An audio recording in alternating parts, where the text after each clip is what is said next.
Hari ini saudara-saudara, seperti gereja mencanangkan tema besar mengenai iman, saya mengambil tema sukacita hidup oleh iman. Mari bersama-sama saya katakan sukacita hidup menurut iman. Amin. Nah, kita akan belajar dari Abraham atau iman Abraham. Saya percaya bahwa kisah mengenai Abraham bukanlah sesuatu yang asing bagi saudara. Mungkin saudara sudah waktu sekolah minggu sudah belajar tentang tokoh ini, sudah juga membaca, mendengar, tapi tidak salah untuk kita kembali melihat kisah daripada Abraham ini. Bersama-sama dengan saya, mari kita buka Ibrani pasal 11, ayat 8 sampai 11, 17 dan sampai 19 ya. Ibrani 11 ayat yang ke-8, saya akan bacakan mulai ayat ini dengan cepat. Karena iman Abraham taat, ketika ia dipanggil untuk berangkat ke negeri yang akan diterimanya menjadi milik pusakanya, lalu ia berangkat dengan tidak mengetahui tempat yang ia tujui. Karena iman ia diam di tanah yang dijanjikan itu, seolah-olah di suatu tanah asing, dan di situ ia tinggal di kemah dengan Ishak dan Yakob yang turut menjadi ahli waris janji yang satu itu. Sebab ia menanti-nantikan kota yang mempunyai dasar yang direncanakan dan dibangun oleh Allah. Karena iman, ia juga dan Sarah beroleh kekuatan untuk menurunkan anak cucu walaupun usianya sudah lewat, karena ia menganggap dia yang memberikan janji itu setia. Ayatnya yang ke-17, karena iman maka Abraham tak kala ia dicobai mempersembahkan Ishak, ia yang telah menerima janji itu rela mempersembahkan anaknya yang tunggal, walaupun kepada yang telah dikatakan keturunan yang berasal dari Ishaklah yang akan disebut keturunanmu. Karena ia berpikir bahwa Allah berkuasa membangkitkan orang-orang sekalipun di antara orang mati, dan dari sana ia akan seakan-akan telah menerimanya kembali. Puji Tuhan. Nah, Bapak Ibu yang dikasih Tuhan, seorang hamba Tuhan yang sangat terkenal pada abad yang lalu bernama Charles Spurgeon ya. Mungkin barangkali bagian ini bisa dimatikan supaya kelihatan. Cukup jelas ya? Cukup jelas ya. Nah, saudara-saudara, dia mengatakan bahwa Alkitab itu diberikan bukan sekadar menambah pengetahuan kita, tetapi untuk mengubah hidup. Nah, meskipun kisah ini begitu kisah yang cukup lama saudara-saudara, mungkin 6.000 tahun, tapi kita tahu bahwa fungsi daripada Alkitab itu adalah, ini enggak main ya animasinya ya. Kalau diklik gini biasanya dia ada animasi gitu ya. Nah, saudara, salah satu fungsi dari Alkitab adalah memberikan potret perjalanan umat Allah dan pribadi-pribadi yang dimaksudkan untuk menjadikannya cermin bagi kita tentang apa arti mengenal Allah dan mempraktikkan iman di dalam kehidupan kita sehari-hari. Amin. Jadi kita nggak melihat ini sebagai kisah yang kuno, saudara-saudara ya. Dan kemudian saudara, tentu kita tahu bahwa konteks kita jalan ya. Next slide ya. Coba. Itu biasanya kalau diklik ini langsung keluar animasinya, satu hurufnya. Bukan. Ya, oke, ini ya. Baik. Dia nggak muncul di animasinya. Itu hurufnya soalnya jalan begini dia. Oke, nggak apa-apa. Tentu konteks kita dengan konteks zaman Alkitab berbeda. Namun pelajaran-pelajaran moral yang dapat menjadi pembanding dan penuntun untuk kita sebagai orang beriman pada masa kini. Nah, saudara-saudara, di dalam perjanjian baru kita lihat bahwa Abraham itu disebutkan sebagai bapa orang beriman. Next. Saudara, tentu ini menarik. Mengapa? Bisa dibantu? Next. Ya, oke. Nah, saudara-saudara, tentu ini adalah suatu hal yang menarik. Kenapa Abraham itu disebut sebagai bapa orang beriman? Di tampilan sana nggak muncul, tampilan sini muncul. Makanya saya agak gini. Oke. Tentu kita akan belajar, kita juga akan disebut sebagai apa yang disebut sebagai orang yang beriman. Saudara yang dikasihi Tuhan, ia disebut sebagai bapa orang beriman tentunya karena apa saudara? Next slide. Yaitu karena dia lulus atas ujian-ujian yang tidak mudah yang lewati dalam kehidupannya. Ya. Setidaknya ada 4, next. Ini nggak muncul ya.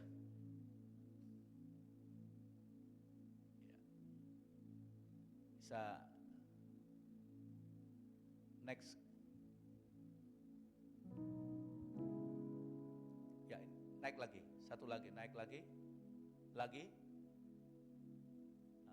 Oh ini malah ke apa? Malah mundur dia, maju ya. Setelah ini lagi ke bawah, Ya tadi enggak, atas tadi, udah kelewatan. Ya ini dia, ya. Oke ya.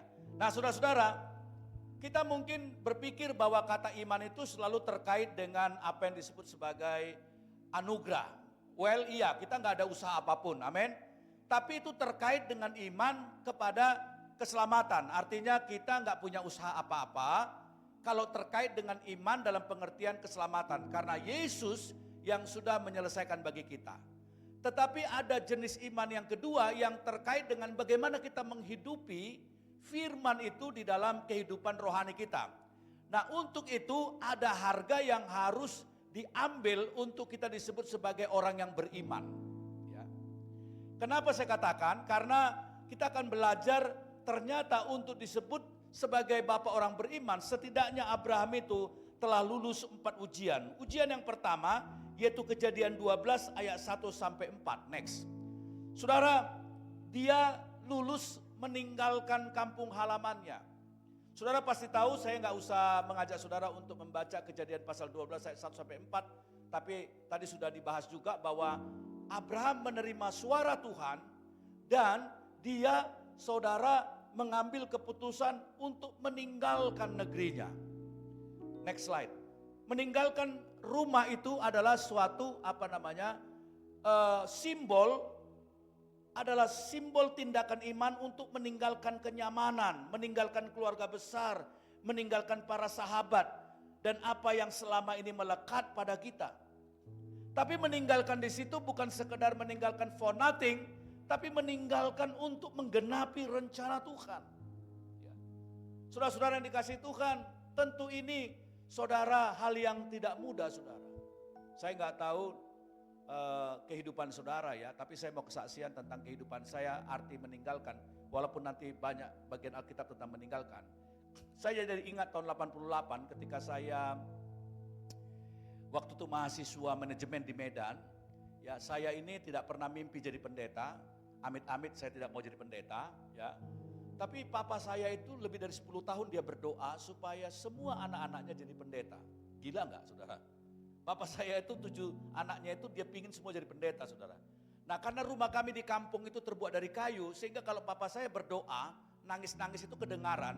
Dan kalau dia sebut nama saya, Tuhan, aku berdoa supaya anakku Junivius jadi pendeta, jadi hamba-Mu kelak. Saudara tahu apa yang saya lakukan? Dalam nama Yesus aku tengking, jangan jadi gitu. Ya, saya lawan doanya saudara. Amit-amit gitu ya. Nah, tetapi 89 saya mengalami kecelakaan lalu lintas yang hampir merenggut nyawa saya. Tiba-tiba saya sudah di rumah sakit. Lalu saudara, kalau saya meludah sudah darah, campur darah. Lalu telinga saya lupa apa sebelah kiri apa sebelah kanan ya. Itu tidak bisa mendengar lagi karena benturan aspal begitu keras. Dan ada kata-kata suster yang menakutkan saya waktu itu, dia mengatakan, kalau 3 jam ke depan kamu muntah berarti kamu geger otak gitu. Ada sesuatu kerusakan di otak gitu. Nah, kata-katanya itu membuat saya begitu takut sekali dan kemudian saya bernasar sama Tuhan. Saya bilang sama Tuhan, Tuhan, seandainya tidak ada apa-apa dengan kepala saya dan pendarahan ini berhenti serta telinga saya ini bisa mendengar kembali, saya akan dedikasikan hidup saya bagi Tuhan.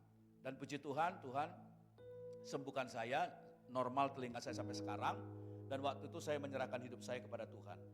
Dan waktu saya pulang kampung, saya memberitahu papa saya bahwa saya sudah menerima panggilan Tuhan. Saudara tahu reaksinya papa saya apa? Wah, dia senang sekali, dia bilang, dia peluk saya, dia bilang, puji Tuhan, doaku dijawab Tuhan. Akhirnya anakku jadi hamba Tuhan, jadi pendeta gitu. Tapi reaksi ibu saya gimana? Ibu saya marah, saudara, nggak terima. Dia bilang gini, enak aja lu, kamu dulu masuk kuliah itu, kupinjam emasnya orang supaya aku utang sampai sekarang belum lunas. Kok enak aja lu mau tinggalkan kuliah itu gitu. Terus papa saya bilang, udahlah biarin dia menempuh jalan hidupnya. Dan saya diberangkatkan saudaraku dalam doa malam, saya diberangkatkan dan jemaat Tuhan waktu itu kolekte untuk menjadi uang saku saya. Dan saya masih ingat terkumpul 32.500 untuk bekal saya naik kapal laut dari Belawan menuju Jakarta. Dengan naik kapal laut 2 hari 3 malam. Nah tetapi sebelum saya besok berangkat, paginya saudara waktu di Medan, saya cuci semua pakaian saya dengan harapan sore kering dan malamnya saya setrika, sehingga saya berangkat besoknya dengan pakaian yang sudah rapi. Dan saudara tahu, waktu saya sudah cuci pakaian di kos, saya jemur, sore-sore ketika saya mengambil pakaian dari jemuran, saudara, amazing sekali apa yang terjadi. Ternyata pakaian saya di jemuran hilang semua. Saya nggak tahu siapa yang punya karunia mengamankan di kos itu. Ada pencuri barangkali dari luar, itu semua pakaian saya hilang. Dan saya nangis, saya bilang sama Tuhan, Tuhan kayaknya Tuhan salah deh manggil saya ini. Kok saya mau berangkat meresponi panggilanmu, kok pakaianku hilang semua. Saya masih ingat abang saya yang nomor 1 yang gembala di Bali itu. Dia juga paling jahat itu ya. Tapi papaku nangisin dia dan akhirnya jadi gembala di Denpasar sekarang ya kan. Nah, saya duluan dipanggil. Dia bilang gini, Dek udahlah berangkat kamu, saya pinjemin pakaian saya untuk kamu. Kebetulan badan saya dengan dia, kita cuma selisih 1,5 tahun umurnya. Dia bilang pakailah baju ini. Dan saya masih ingat celananya norak sekali, warna hijau daun gitu ya. Berangkatlah saya saudara. Waktu saya meninggalkan saudaraku Medan, waktu tengah malam saya naik ke dok kapal, sekarang dibawakan kelas ekonomi. Begitu saya iseng naik ke atas, pada malam hari sejauh mata memandang hanya laut gelap sekali. Dan di situ saya menangis titikan air mata, saya bilang Tuhan saya berangkat ke sekolah pendeta di Jawa Tengah. Dengan modal 32.000 ini, papa saya waktu itu hanya pesan di pelabuhan, dia berkata kasarnya, dia bilang, nak aku orang miskin, aku gak punya apa-apa, lu mau hidup mau mati terserah, pasang lututmu, pasang imanmu. Jadi saya berangkat saudara dalam keadaan yang sangat miskin, pakaian tidak ada, sepatu koyak, dan saya meresponi panggilan Tuhan. Nah, itu artinya meninggalkan zona nyaman saya. Ternyata dalam Alkitab saudara, kok langsung muncul tiga-tiganya ya? Ini satu-satu mestinya ini poinnya. Gak bisa ya? Tadi saya coba di laptop bisa. Oke, gak apa-apa lah. Nah saudara, di dalam Alkitab sebenarnya ada, maksud saya tidak ada, maksud saya tidak sulit, gimana mengatakannya? Tidak sembarang maksud saya untuk kata meninggalkan ini. Misalnya di dalam Kejadian 2 ayat 23 dikatakan hendaklah seorang pria dan wanita meninggalkan ayah ibunya dan bersatu dalam konteks pernikahan. Artinya mereka itu meninggalkan zona nyaman. Mungkin tadinya si pria atau wanita itu anak mami, sekarang mereka harus berani mengambil keputusan untuk hidup di dalam kemandirian, meninggalkan zona nyaman mereka. Saya punya teman tapi lebih tua dari saya, senior dari saya, umurnya sudah 70 tahun. Tapi waktu itu kisahnya ini 10 tahun lebih yang lalu. Teman saya ini punya putri, pacaran lewat sosial media dengan orang Chinese Indonesia yang kelahiran Belanda. Ya. Lalu saudaraku hanya ketemu 2 kali, lalu mereka mengambil keputusan menikah. Pestanya di hotel mewah di Jakarta, saya hadir waktu itu.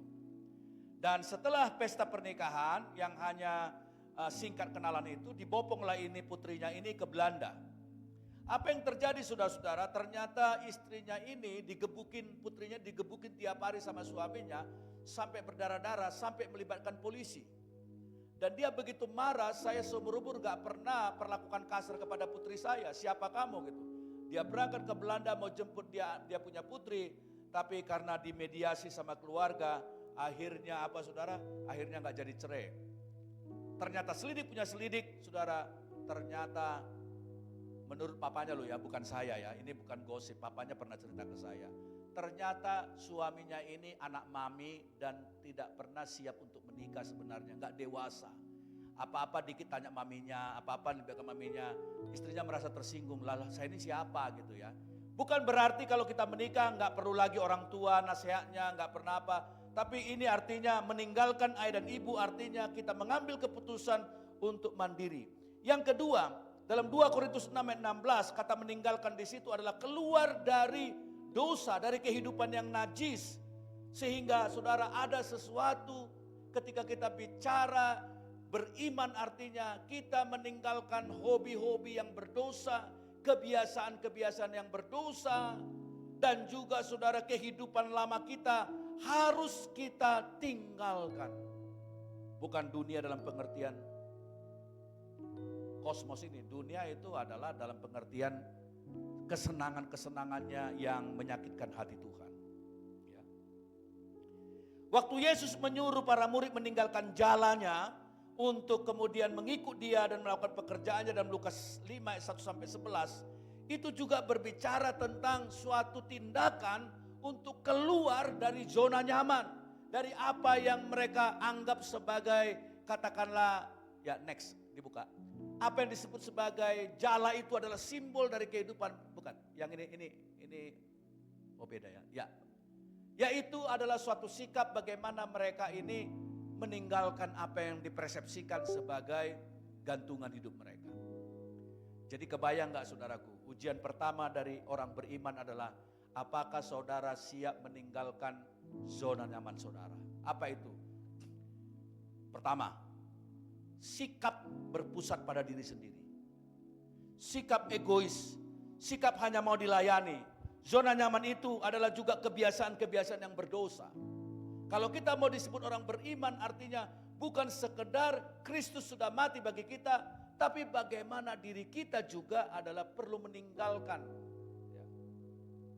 segala segala apa yang kita persepsikan kesenangan kita.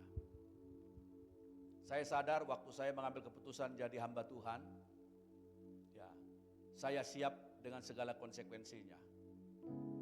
Istri saya sampai sekarang adalah ibu rumah tangga yang aktif di gereja, tidak ada gajinya sama sekali. Saya dosen di sekolah teologi yang gajinya itu sebulan 10 koma, artinya tanggal 10 sudah koma. 26 tahun jadi dosen, bayar bensinnya nggak sanggup, ya, hanya sebesar UMR. Tapi untuk menggenapi rencana Tuhan, kita harus berani mengambil langkah iman. Dan buktinya begitu Abraham mengambil langkah iman, maka ada janji berkat Tuhan. Apa?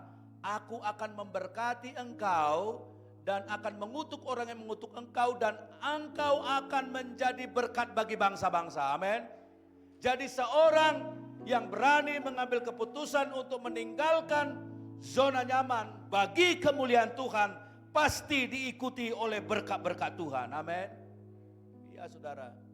Makanya meskipun kami gak punya uang, meskipun istri saya gak kerja, saya hanya dosen, tapi Tuhan itu selalu menunjukkan kebaikan-kebaikannya. Amin. Saudara, oleh anugerah Tuhan, 3 anak saya itu di sekolah internasional gratis, tis. Ya, itu kalau saya kesaksian panjang ceritanya. Dan saudara benar juga, waktu saya mengambil keputusan menikah juga sebagai hamba Tuhan, wah saudara, itu ngeri-ngeri sedap. Ya. Menikah dengan keadaan gak ada uang, ya, dadakan, papa saya marah-marah, dia bilang, kamu sekolah melulu, menikah, aku mau gendong cucu. Udah saya menikah, lalu cari mobil second, pinjem dari tetangga untuk mobil pernikahan. Lalu malamnya saya dengan lay saya hias mobil pernikahan itu, beli bunga kertas, bunga plastik sama pita, ya. Undangannya kita print di tempat rental, ya. Lalu waktu kita mau pergi ke gereja pemberkatan nikah, tiba-tiba hujan deras sekali, angin kencang sekali, itu bunga yang hiasan mobil itu langsung hilang saudaraku, botak itu mobil. Hilang semua bunganya saudara, diterbangkan angin saudara. Setelah kami menikah sampai di Solo saudara, kami kos di Solo awal-awal, di kos 50.000 sebulan, saya belum dikenal orang, belum banyak orang kenal saya, prihatin hidupnya gitu ya.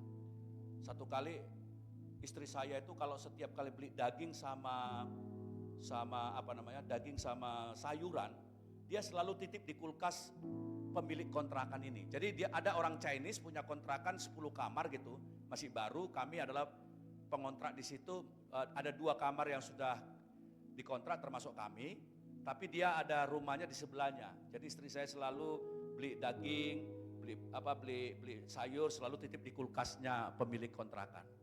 Satu kali aku bilang gini sama Tuhan, Tuhan kulkas saja kau tidak kasih Tuhan, prihatin banget sih hidup ini gitu.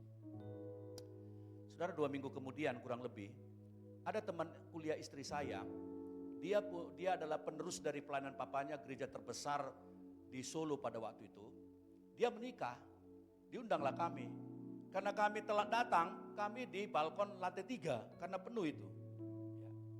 Lalu MC-nya bilang gini, Bapak Ibu nanti setelah pemberkatan ini jangan buru-buru pulang karena ada door prize.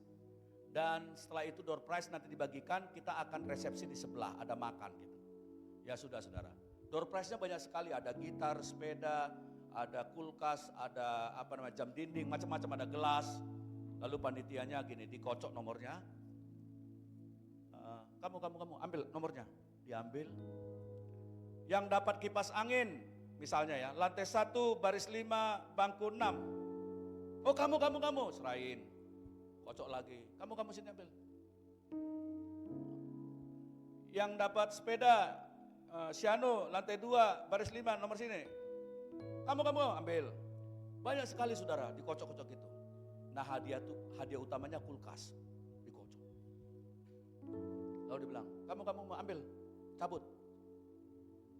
Dibuka saudara. Tahu saudara, itu nomor ternyata kulkas nomor kursi saya saudaraku. Puji Tuhan, beri kepada Tuhan kemuliaan. Ternyata saya masih tenang-tenang. Itu bapak yang pakai batik itu, yang di lantai 3 yang nomor segini nih. Saya cuma lihat-lihatin, saya kira nggak nyangka tuh. Nggak taunya saudara, nomor kursi saya itu dapat undian. Jadi pertama sekali saya mujizat pernikahan adalah dapat kulkas saudara. Ada banyak cerita-cerita yang lain lah ya, nanti waktu saya nggak banyak ya. Jadi artinya berkat-berkat Tuhan itu kepada orang yang meresponi Tuhan itu tidak akan berkekurangan. Amin. Nah ujian kedua yang kita lihat adalah di dalam teladan kita kepada Abraham adalah next, yaitu kita perhatikan bagaimana Abraham tentunya next, dibuka. Dia lulus dalam hal apa? Oh, lagi-lagi di sini nggak muncul ya, di situ muncul. Yaitu godaan terhadap kuasa dan harta. Ya. Bisakah seseorang bacakan ayat ini? Tolong dibacakan ayat 19 pasal 14 sampai 23. Nah, ada 2 di sini cerita yang menarik, ya. Kejadian pasal 14 ayat 19 sampai 23. Is anyone willing to read? Ada yang mau baca ayat ini? Coba dibaca. Nah, kalau bisa kasih mic gitu ya. Kejadian pasal 14 ayat 19 sampai 23, silakan.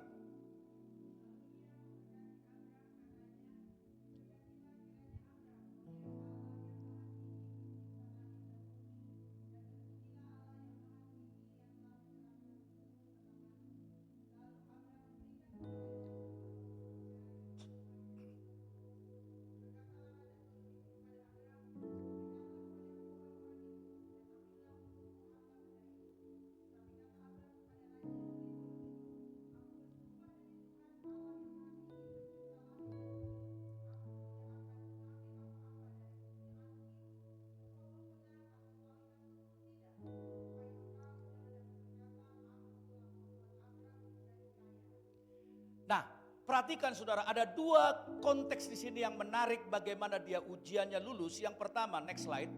Dia ini waktu berhadapan dengan Raja Melkisedek dari Salem itu, dikatakan ketika itu Tuhan memberkati Abraham, dia lulus apa? Dia nggak lupa memberikan perpuluhan, dia nggak lupa memberi persembahan kepada Tuhan. Ya. Saudara-saudara yang dikasih, bisa dibuka ini, yang poin pertama. Ya, stop dulu. Jadi saudaraku, ada banyak orang saudara-saudaraku yang saat ini di sosial media membuli perpuluhan. Hanya gara-gara mereka mungkin punya pengalaman yang tidak enak dengan gereja, atau mereka pernah kepahitan dengan seorang pendeta yang menyalahgunakan keuangan, sehingga mereka kehilangan esensi dari apa perintah Tuhan mengenai perpuluhan ini. Bahkan dalam perjanjian baru Yesus mengatakan, memang dikatakan ada yang lebih penting dari perpuluhan, yaitu belas kasihan dan keadilan. Tetapi dia mengatakan di dalam Matius, saya lupa pasal berapa, pasal 7 ayat 7 kalau nggak salah, apa pasal 5 ayat 5. Dia mengatakan, yang satu kamu tidak boleh abaikan dan yang satu kamu harus lakukan. Yaitu apa? Kamu nggak boleh mengabaikan perpuluhan, tapi kamu harus melakukan keadilan dan kasih. Jadi Yesus tidak pernah meniadakan perpuluhan. Spirit dari perpuluhan adalah latihan iman, bagaimana kita setia di dalam penata layanan kerajaan Allah. Bukan hanya perpuluhan, saudara. Karena dengan memberi itu adalah kita membuktikan bahwa Tuhan telah memberkati kita dan kita bersyukur untuk itu. Saya punya teman seorang pengusaha, pendeta, pengusaha kaya, pendeta Paul namanya. Kalau saudara pergi ke Pasar Baru, dari jalan Pasar Baru itu kelihatan gedung besarnya besar. Dia pernah cerita sama saya dulu. Saudara, waktu dia bangun gereja, ya mungkin sebesar gereja ini ya. Di gerejanya itu ada 4 orang kaya yang uangnya nggak berseri. Ya, bilang gini sama dia, Pak Paul, udah nggak usah repot-repot cari dana katanya. Kami tutupin aja berempat, besok bangun itu gereja. Tahu apa reaksinya Pak Paul ini? Dia bilang, no. Mungkin kalau kalian berempat membangun gereja ini dalam tempo berapa bulan, gereja ini terbangun. Tapi saya tidak mau, saya ingin melibatkan semua jemaat, mulai dari pedagang asongan, orang yang kecil, mereka harus ikut menabur untuk supaya mereka merasa bahwa itu adalah rumah Tuhan. Dengan konsekuensi mungkin sekian tahun baru terbangun, that's okay. Tapi aku mau memberi kepada setiap orang harus merasa terpanggil dirinya memperhatikan pekerjaan Tuhan. Dan itu untuk menjadi simbol kedewasaan mereka. Banyak orang tahu, banyak orang nggak mengerti bahwa melayani Tuhan dan memberi itu adalah bagian dari formasi pendewasaan imannya. Nah, jadi saudara-saudara yang kasih Tuhan, itu sebabnya mengapa Abraham gak lupa waktu diberkati Tuhan. Dia persembahkan melalui Imam Melkisedek ini. Ya. Kalau Tuhan sudah berkati kamu, tidak hanya uang, talenta, waktu, kesehatan, harta, kamu tidak boleh lupa sama Tuhan Allah. Amin. Tapi biasanya dalam hal memberi, diuji dengan 2 hal. Ya. Paulus memuji jemaat di Makedonia karena daya tahan mereka yang teruji dalam hal memberi. Saudara tahu apa yang menjadi ujian dari memberi? 2. Yang pertama, ketika saudara dalam keadaan sulit ekonomi, apakah kamu masih setia memberi? Jemaat Makedonia meskipun mereka susah secara ekonomi, Paulus memuji mereka memberi dari apa yang sebenarnya kekurangan mereka. Yang kedua apa saudara? Memberi itu diuji ketika ada orang yang kita dengar nyinyir. Ada orang kaya saudara tapi udah meninggal, kenalan saya. Dia anggota dari gereja besar 1.200 jemaatnya. Bapak inilah yang setiap kali Natal, setiap kali Paskah, setiap kali acara khusus, Bapak inilah yang mensuplai duit untuk menanggung semua konsumsi snack dan juga nasi kotak. Saudara tahu kan kalau walaupun jemaatnya 1.200, kalau Natal berapa yang datang? Bisa 4.000. Biasanya di mana-mana begitu, kalau udah Natal itu bangkit dari kubur semua itu orang-orang, pada penuh gereja saudara. Ya. Lihat aja nanti ini kan banyak kosong ini, tapi begitu Natal itu banyak mayat-mayat muncul dari mana-mana itu, dari kuburan mana gitu, penuh gereja. Bayangin dia harus kasih 4.000 makan orang saudara, dan snack itu, bertahun-tahun dia suplai dana gitu. Hanya gara-gara satu kali ada orang yang nyinyir bilang gini, tahun ini makanannya nggak enak, kualitasnya kurang. Dia tersinggung saudara, sakit hati. Dia bilang gini, Pak Kultom, mulai tahun depan gua kagak mau lagi kasih uang untuk hari Natal. Kenapa dia tidak memikirkan ada 3.990 berapa yang tidak punya problem dan bersyukur atas pengorbanan dia. Hanya gara-gara ada segelintir orang yang nyinyir, dia mengambil keputusan tidak lagi mau berkorban. Saudara tahu di gereja, saya mau katakan kepada saudara, di gereja orang yang paling banyak nyinyir biasanya orang yang paling pelit berkorban. Katakan bersama-sama dengan saya, tidak ada di gereja ini. 1, 2, 3. Amin. Karena orang sini baik-baik ya kan. Puji Tuhan, amin. Nah saudara-saudara yang dikasih Tuhan, itu sebabnya Abraham teruji ketika Tuhan berkati dia. Dia tidak lupa memberikan persepuluhan. Yang kedua saudara-saudara, bisa dibuka. Di mana Abraham, ini sekarang cerita yang integritas dalam hal uang. Ketika ada raja yang jahat bernama Raja Sodom, menawarkan dia harta, kaget saudara. Dia bilang gini, Tidak bisa. Ya, kenapa? Saya nolak. Kenapa? Dia bilang ini, nanti ada alasan kamu berkata, gara-gara gualah maka Abraham kaya. Kadang-kadang kalau ada orang memberi saudara, kita juga perlu juga kadang-kadang kita gengsi juga saudara. Kenapa? Karena ada juga orang memberi punya motivasi, nanti dia ngomongnya gini, itu gereja gak akan pernah bisa begitu kalau gak gara-gara gua. Ada gitu. Ini makanya ditolak oleh Abraham. Kenapa? Karena ya, gara-gara saya dia itu sukses. Gara-gara saya. Abraham gak mau mencuri kemuliaan Tuhan sehingga dia tolak apa yang menjadi tawaran Raja Sodom itu. Berbeda dengan apa yang sikapnya kepada Raja Melkisedek dari Salem itu. Jadi saudara-saudara, iman Abraham disebut bapak orang beriman karena yang kedua, dia telah lulus, bukan hanya meninggalkan zona nyaman, tetapi dia setia dan punya integritas ketika dia berkati Tuhan dan bagaimana dia menolak orang yang memberi dengan motivasi yang dia tahu bakal mencuri kemuliaan Tuhan. Wah, ini menarik sekali ya. Poin yang ketiga. Yang ketiga, dia disebut bapak orang beriman karena dia telah teruji dalam hal menanti janji Allah. Ya, Kejadian 13 ayat 14 sampai 16. Saya nggak punya waktu untuk mengajak saudara buka-buka ayatnya, ya. Tapi next slide. Kita perhatikan ya, ada 3 kali Tuhan ngomong akan memberikan anak kepadamu, ya. Yang pertama pasal 13, diulangi lagi next. Pasal berapa? Pasalnya yang ke-15, Tuhan ngomong lagi.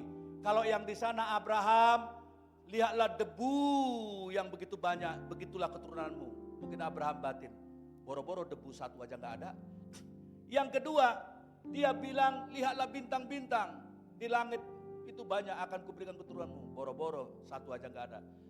Dan yang ketiga, Kejadian 17 diulang lagi. Tapi saudara, next. Di pasal 21 lah pada umur 100 tahun, berarti ada 25 tahun dia menunggu kelahiran seorang anak. Dan pada umur 100 tahun, mereka berdua sudah top. Tahu nggak top? Tua ompong peot. Alias nggak bisa lagi melahirkan. Tapi Tuhan beri. Pertanyaannya sekarang adalah, apakah saudara itu tidak sabar menunggu ya sesuatu dari Tuhan, menginginkan sesuatu? Saudara berdoalah terus, taruhlah harapmu kepada Tuhan. Kalau 1 tahun belum dijawab Tuhan, doa terus tahun kedua, tahun ketiga, tahun keempat, doa terus. Saudara, saya pernah mengalami penyakit sinus yang parah. Jadi kalau saya napas sudah bau busuk. Jadi orang sinus itu bau busuk napasnya, udah parah. Sampai istri saya yang itu waktu itu pacaran dengan saya, di sebelah saya, dia bilang bau kamu. Tiba-tiba saya dengar kata dokter di Semarang waktu itu tahun 90-an, dia bilang gini, gak ada pilihan kecuali operasi. Kata operasi membuat saya takut. Tahu gak saudaraku, tiap hari saya tengking itu penyakit. Dalam nama Yesus, dalam nama Yesus, dalam nama Yesus, dalam nama Yesus. Makin saya tengking makin parah. Makin saya doa makin parah. Saya doa makin parah, doa lagi makin parah, makin parah. Akhirnya saudara, saya capek berdoa, malas. Sampai doa makan aja saya doain saudara. Tapi tiba-tiba baru saya ngeh. Saya lupa itu berapa lama kemudian. Saya baru tersadarkan, ternyata saya sudah disembuhkan total. Itu peristiwa lebih dari 20 tahun yang lalu, sampai sekarang tidak ada lagi sinus itu. Beri kepada Tuhan kita kemuliaan, amin. Jadi doa terus ya, doa terus sampai langit terbuka saudara. Ya. Satu kali di gereja kami, saya pendeta di GB Petamburan. Ya, ada pasangan suami istri dulu di belakang. Saya lihat mereka ini bukan jemaat situ, kayaknya pengunjung gitu, karena saya nggak kenal mereka gitu. Tapi yang lucunya ya, istrinya itu sikut suaminya di sebelah sambil lihat saya. Saya jadi salah tingkah, apa karena saya gantengnya kayak Ari Wibowo gitu ya. Kok diliatin sama istrinya sambil sikut suaminya. Nah, selesai ibadah saudara, dia bilang gini istrinya, maaf Pak ya, Pak Juniprius bukan? Oh iya Bu, Pantesan dari tadi ibu liatin saya. Benar kan Pak Junifrius, benar saya nggak salah. Lah, emang kenapa Bu? Pak, aduh akhirnya kita ketemu ya. Sudah lebih dari 15 tahun kita nggak ketemu ya. Saya, 10 tahun atau 15 tahun saya lupa, udah lama peristiwa. Terus dia bilang gini, Pak, Bapak ingat enggak? Saya sendiri udah lupa. Dia bilang, Bapak ingat enggak pernah Bapak khotbah di BSD, sebuah mall yang di bundaran situ, di situ di basement ada gereja, disebut nama gerejanya. Bapak waktu itu habis khotbah, tiba-tiba Bapak sebenarnya udah mau pulang, tapi tiba-tiba Bapak muter, lalu Bapak bilang ada seorang ibu dan Bapak di sini yang sudah lama nggak punya anak, silakan maju ke depan. Dan pada waktu itu Bapak tumpang tangan, tahu Pak, kami sudah lama nggak punya anak. Waktu Bapak tumpang tangan, saya seperti merasakan aliran listrik. Dan tidak lama saya hamil Pak, dan anak saya sekarang sudah SMP Pak. Beri kepada Tuhan kita kemuliaan. Ya. Nah saudara-saudara, oh begitu Bu ya, saya sendiri udah lupa cerita itu. Jadi dia bilang, iya tadi saya lihat kayaknya Pak Junifrius deh ini. Tapi suami saya bilang bukan kali gitu ya. Nah saudara-saudara, tetapi saudara, cerita tentang yang poin kedua ini harus hati-hati saudara mengerti. Bukan berarti kalau saudara berdoa bertahun-tahun tidak punya anak seolah-olah saudara gagal punya iman. Bukan. Tapi ini mempunyai dua double implikasi. Implikasi yang pertama yaitu bahwa sebenarnya ini bicara mengenai apa yang disebut sebagai bahwa Tuhan masih sampai sekarang menyediakan anugerahnya. Artinya seperti pengalaman saya, janganlah berhenti mendoakan orang yang gak punya anak, doakan terus. Tetapi kalau kita lihat ayat-ayat ini sebenarnya lebih daripada sekedar menghadirkan Ishak. Sebenarnya implikasi rohani yang paling penting apa itu? Sarah akan menjadi ibu bagi bangsa-bangsa. Abraham menjadi bapak dari banyak orang beriman yang kita miliaran ini. Artinya apa? Artinya gini.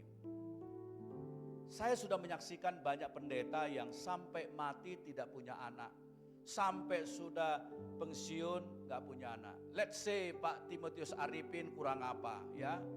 A man of God tapi sampai sekarang gak punya anak.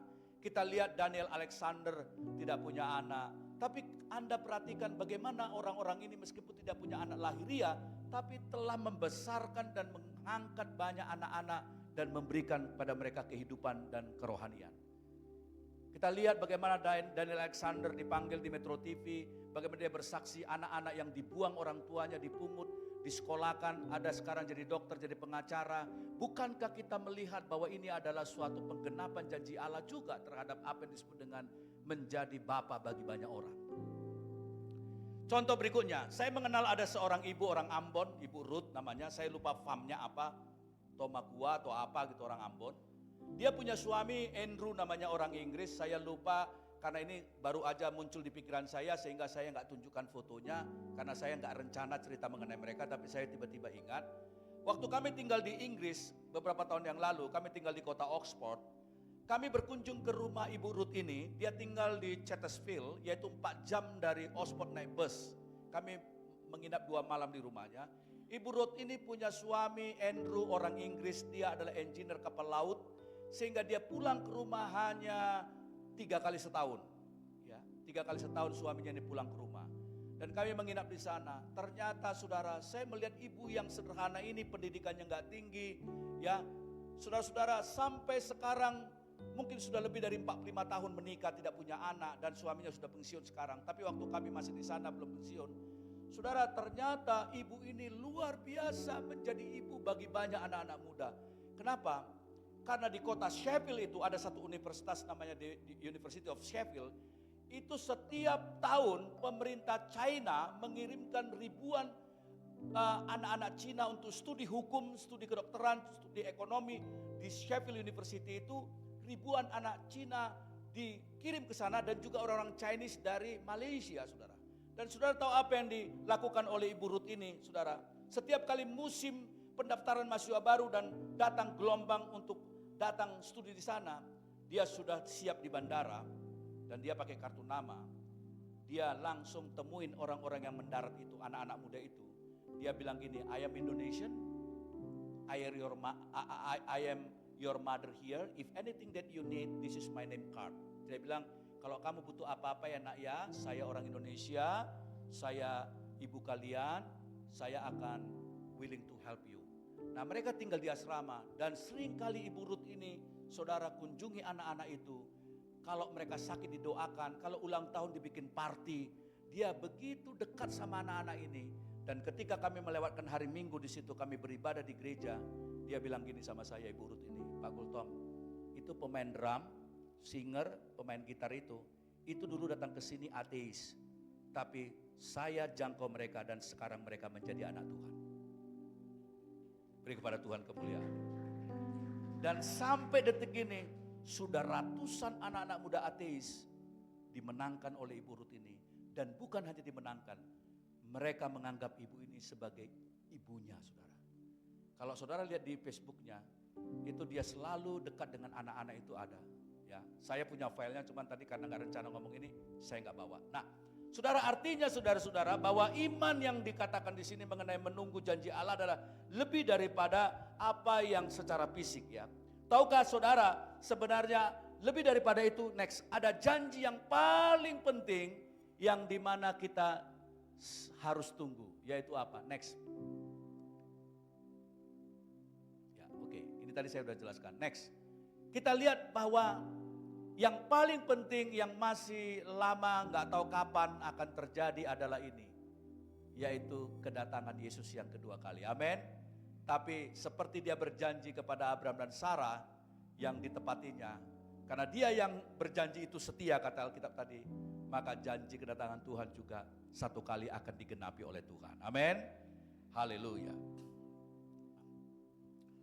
Poin yang keempat, yang terakhir. Biasanya kalau khotbah dengar yang terakhir langsung bilang puji Tuhan gitu ya. Oke, supaya saudara jangan lose. Apa itu? 4 ujian. Ujian yang pertama adalah apa? Meninggalkan zona kenyamanan. Yang kedua adalah apa? Dia teruji integritas terkait dengan berkat dan uang. Yang ketiga adalah dia teruji teruji di dalam menanti janji Allah. Dan yang terakhir, iman Abraham itu teruji dan dia disebut sebagai bapak orang beriman. Yang keempat adalah dalam konteks bagaimana dia mempersembahkan Ishak di pasal 22 ayat 1 sampai 13. Saya tidak mengajak saudara baca ayat ini karena waktu kita nggak memadai ya, tapi I take for granted, saya anggap saudara tahu kisahnya ini. Nah, sudah lama ditunggu Ishak, tiba-tiba ada suara ke telinga Abraham. Abraham, anakmu yang baru lahir itu, yang kecil itu, bawa ke gunung, tapi jangan lupa kau bawa golok diasah dengan tajam, nanti kau gorok kepalanya, lehernya. Wah, saudara, ini gak mudah. Next, ini ujian yang berat, gak mudah ini saudaraku.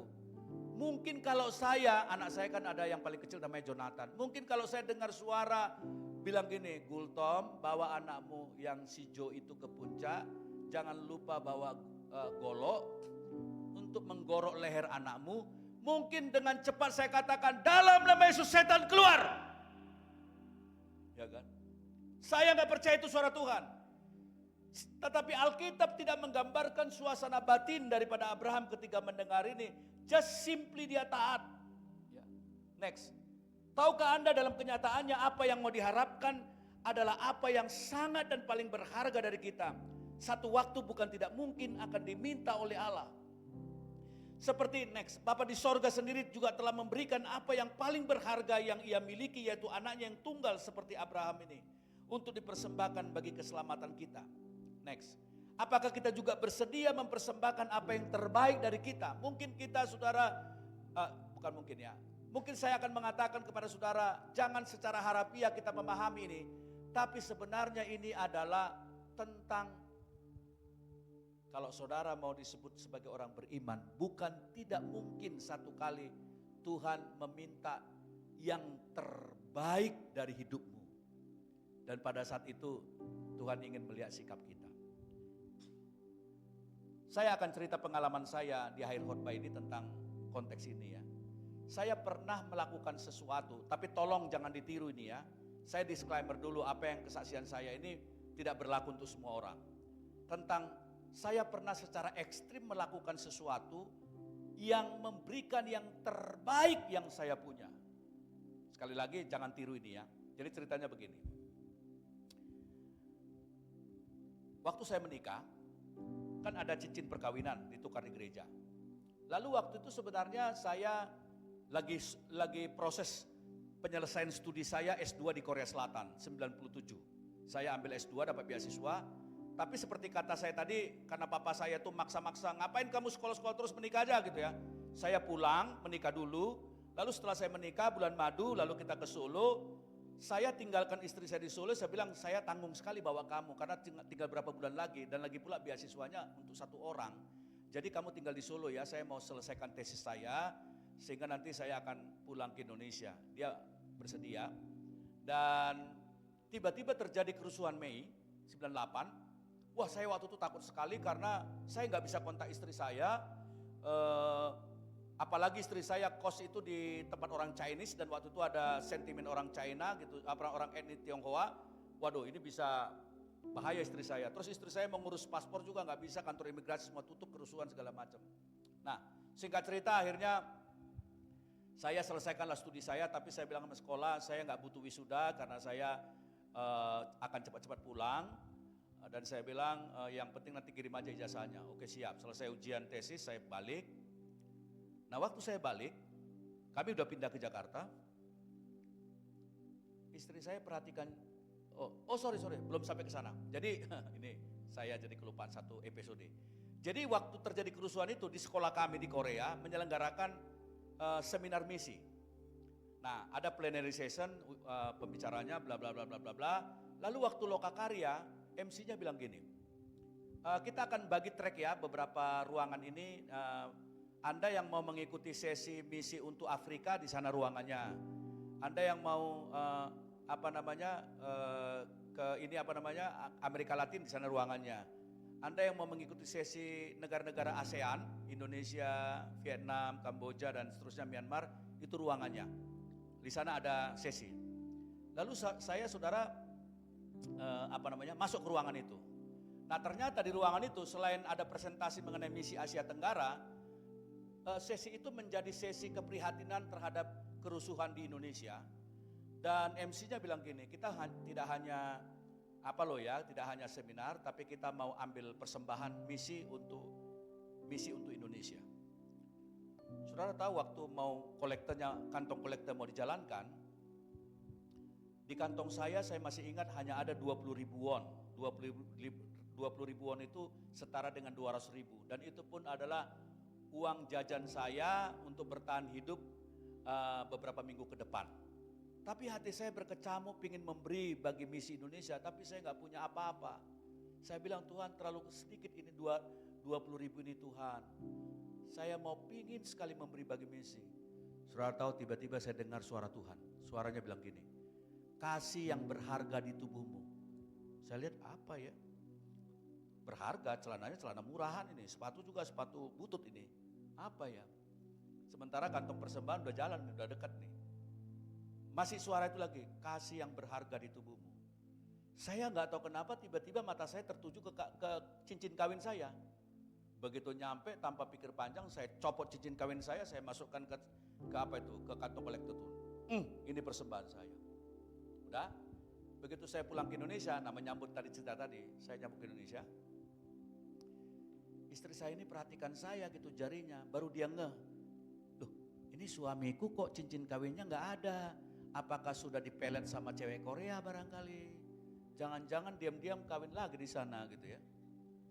Lalu istri saya tanya gini, kemana cincin kawinmu Pak? Gitu. Wah, itu ibarat petir saudaraku pertanyaan itu. Saya bilang gini, Mah terserah ya, lu mau marah mau apa, maki-maki saya terserah kamu. Tapi saya ceritakan, saya nggak tahan suara Tuhan bilang pada waktu ada tantangan untuk persembahan misi, saya copot cincin kawin itu, saya masukkan ke kantong persembahan. Saudara tahu apa reaksi istri saya? Dia nangis, dia bilang, kamu keterlaluan. Itu kan bersejarah, itu kan cincin kawin yang ditukarkan secara sakral di gereja oleh pendeta. Kau kalau memberi yang lain silakan, tapi kamu keterlaluan. Aku kayak orang goblok dia, macam begini saudara ya. Ya aku gak terima seumur hidup saya, kamu keterlaluan. Wah, dia nangis gini. Padahal baru pengantin baru kan. Ya. Dia gak terima. Ya udahlah, terserah mama lah mau salahin, tapi itulah suara Tuhan gitu. Nah, Seminggu kemudian saudara, tiba-tiba dia baru ngeh, dia kaget. Cincin kawinku kok hilang? Dia rupanya baru ingat, karena kami baru masih merintis keluarga, belum ada mesin cuci. Jadi waktu nyuci dia, licin lepas kali ya, masuk gorong-gorong kemana, dicari-cari nggak dapat saudaraku. Dia bilang, Pak, ternyata cincinku hilang. Saya bilang, satu sama sekarang kita. Jadi baik cincin kawin saya maupun cincin kawin istri saya sampai sekarang tidak ada. Tapi yang satu lenyap untuk pekerjaan Tuhan, yang satu lenyap kepada nggak tahu, kepada septic tank atau apa nggak tahu. Akhirnya istri saya bilang, ya juga Pak ya, kalau memang Tuhan memang sudah berkehendak, memang kita juga nggak bisa ngomong apa-apa ya. Jadi saudara, cincinnya hilang. Sampai sekarang sudah menikah 27 tahun, tidak tahu itu cincin kemana rimbanya. Mungkin nanti ketika Tuhan Yesus datang, saya akan tanya di mana cincin istri saya itu berada. Sekali lagi ya, jangan ditiru ini ya. Ini sangat pribadi, pengalaman pribadi. Tapi intinya adalah bahwa saudara dan saya dari pengalaman bagaimana dia mempersembahkan Ishak ini adalah simbol dari bukan tidak mungkin satu waktu nanti Tuhan akan tagih minta saudara sesuatu yang paling berharga dalam hidup saudara. Bisa anakmu satu-satunya untuk diminta menjadi pendeta, bisa. Kemarin saya ketemu orang udah 10 tahun gak punya anak, lalu dapat anak, saya bilang, Bapak ibu cuman punya ini ya? Iya Pak, lama kami nunggu ini. Anaknya cewek, masih SMA. Dia bilang, kami persembahkan untuk Tuhan, jadi hamba Tuhan. Pak, tolong ya Pak memasuk STT Bethel Indonesia. Karena kami gak bisa tahan, karena dia dengar suara Tuhan dan kami rela untuk menjadi hamba Tuhan. Dan konteks-konteks yang lain ya. Nah, sebagai kesimpulan firman Tuhan, next kita lihat bahwa dari pelajaran ini, Abraham disebut bapak orang beriman dan kita orang beriman adalah karena apa? Pertama adalah karena dia berani mengambil keputusan untuk keluar dari zona nyaman. Yang kedua, karena dia teruji dalam hal integritasnya ketika diberkati Tuhan, dia tidak lupa pekerjaan Tuhan, dia memberikan persepuluhan dan juga dia selalu menjaga kemuliaan Tuhan. Yang ketiga, dia teruji karena dia sabar menunggu penggenapan janji Allah. Dan yang terakhir tadi, dia teruji karena apa? Karena dia memberikan yang terbaik, satu-satunya anaknya Ishak itu. Dan itu juga tantangan bagi kita. Kiranya Tuhan berkati kita dengan firman-Nya. Beri kepada Tuhan kita kemuliaan. Haleluya. Silakan tim pemusik maju ke depan.